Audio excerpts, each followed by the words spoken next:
This is the 9th year of honoring the winners of the Olin Award. This year's winning paper is entitled Compensation Goals and Firm Performance. It's co-authored by Radha Gopalan and Todd Milbourne.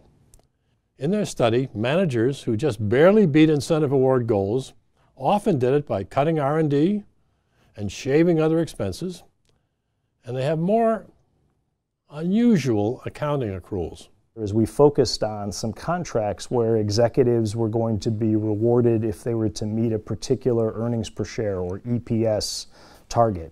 And we found that in some situations where many of the firms that had just barely met that particular performance target or that performance threshold, those firms might have been getting there by, say, cutting things like some advertising expenditures in that recent quarter. So you kind of tighten up on expenses to make sure your profit number looks a little bit better.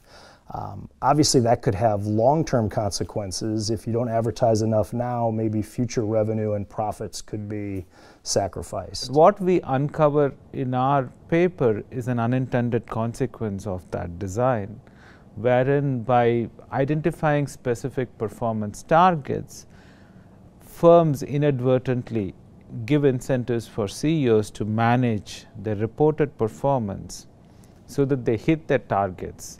Our paper is not to point fingers and say, here's what you've done this wrong. It's to say, here are some places where it's clearly working. Executives are responding to these things, but maybe an eye on where the next refinement could possibly be. Our paper basically offers them a prescription as to what not to do and hence what to do when designing the CEO compensation.